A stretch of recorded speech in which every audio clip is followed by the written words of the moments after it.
There is one instruction in Neville Goddard's teaching that sounds completely insane the first time you hear it. Ignore reality, not stay positive, not visualize harder. Ignore what's actually happening in front of you, the empty bank account, the phone that isn't ringing, the situation that refuses to change. Most people hear that and think it's denial, wishful thinking, a way to lie to yourself. And that misunderstanding is the single biggest reason their manifestations stall. Because ignore reality is not about pretending. It's a precise mental discipline, and once you understand what Neville actually meant, it stops sounding crazy and starts sounding like the most logical thing in the world. Stay with me, because by the end of this, you'll know exactly what to do when your reality is screaming no. Let's be honest about why this advice triggers people. You're told that your assumptions create your reality. Fine. But then you look around, and your reality is full of evidence that your assumption hasn't worked yet.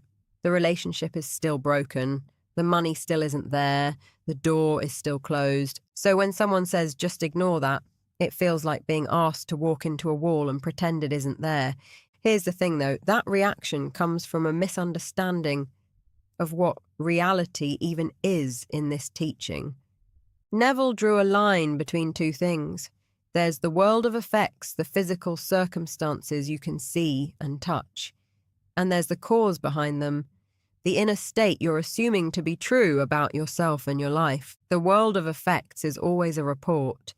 It's a printout of what you assumed in the past. It is, by definition, old news. When you react to current circumstances as if they are the final word, you're letting yesterday's assumption write tomorrow's. You're staring at the printout and assuming the printer can only ever produce that one page. Ignore reality doesn't mean the wall isn't there. It means stop treating the wall as proof of what's permanent. So if it's not denial, what is it? It's a refusal to give your senses the final vote. Think about what normally happens. Something goes wrong in the physical world. Your senses report it, and instantly, automatically, your inner state reorganizes itself to match. You feel the disappointment, you assume the worst, and your self-talk shifts to, see, it's not working. In that moment, you have just renewed the old assumption. You've signed the printout and sent it back to the printer. What Neville taught was to interrupt that chain, to notice the report from your senses, and then refuse to let it dictate your inner state. That is the whole discipline. You're not arguing with reality. You're not screaming, this isn't real. You're simply declining to let it cast its vote on who you are and what is true for you. It helps to think of it like this. Imagine two people watching the exact same bad news. One of them collapses inward and accepts it as the verdict on their life. The other registers it, shrugs internally, and keeps living from the assumption that what they want is already theirs. Same external event, two completely different inner states. And in this teaching, the inner state is the cause. So those two people are, from this moment, walking toward two different futures. Ignoring reality is choosing to be the second person on purpose, as a practice. Now here's where it gets practical, because this is the part that actually does the work.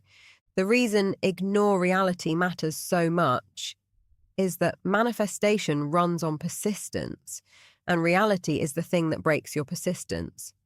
Picture your desired assumption as a new state you're moving into.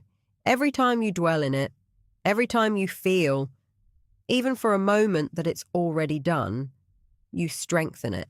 And every time you react to contradicting circumstances, you weaken it and snap back to the old one. So the contradiction in your reality isn't just discouraging. It's the specific moment where most people lose, the world contradicts them, they flinch, and the new assumption dies right there. This is why learning how to stay in your assumption when reality doesn't change is the most important skill in the entire practice. Not the technique you use at night, not the specific words you affirm, the ability to hold your state steady when everything around you says you're wrong. Because here's the uncomfortable truth. Reality will almost always contradict you first. Of course it will. It's still showing you the result of your old assumption. There's a lag. The printout you're holding was sent to the printer before you changed your mind.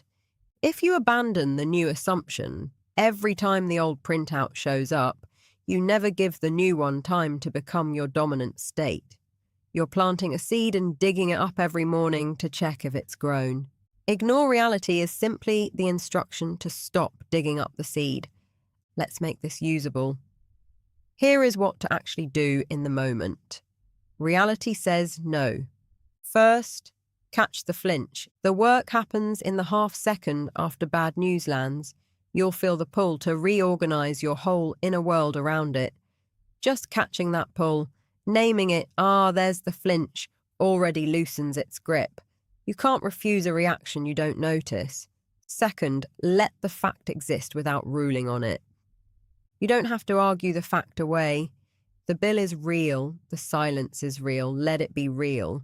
What you're refusing is the conclusion, the leap from this happened to therefore my desire isn't coming. That second part is the assumption, and that part is yours to keep or drop. Third, return to the end. Don't try to feel amazing. Just quietly return to the assumption that it's already done. A single calm sentence in your mind. It's already mine. Said with the tone of someone stating an obvious fact, not someone pleading. You're not pushing the bad reality away. You're walking back to where you already live. Fourth, understand the bridge of incidents. Sometimes things appear to get worse right after you commit. A door slams that you were counting on. This is where people quit, and it's often the worst possible time to quit. The path from your old reality to your new one rarely runs in a straight line. Events have to rearrange, and rearrangement can look like chaos before it looks like delivery. A collapse of the old way can be the clearing of space for the new one. Don't read the demolition as the verdict. Fifth, make it a standing policy, not a one-time effort. This isn't a single heroic act of ignoring reality.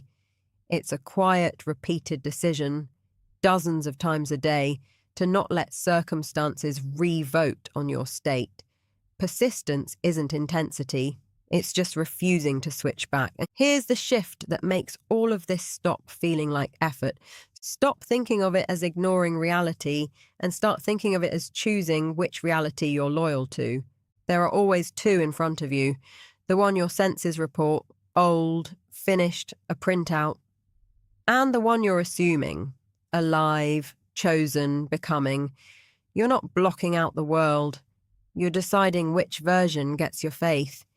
When you frame it that way, you're not lying to yourself at all. You're being accurate about something most people miss. The visible world is the past, and your assumption is the present cause. Giving the past the final vote is the actual delusion. Living from the end is just refusing to be ruled by a report that's already out of date. That's why this teaching, which sounds so unhinged at first, ends up being the most grounded instruction Neville ever gave. Ignore reality doesn't mean be naive.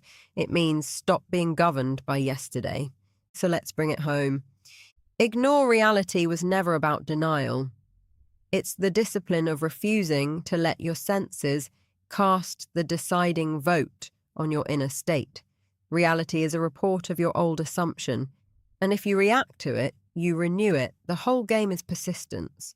Staying in your assumption when reality doesn't change, catching the flinch, letting facts exist without ruling on them, returning to the end, and not mistaking the demolition for the verdict.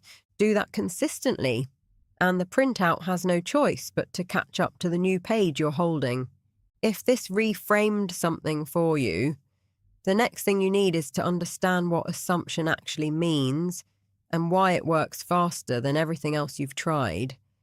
That's exactly what one of my other videos breaks down, and I'd start there next. I'll see you in the next one.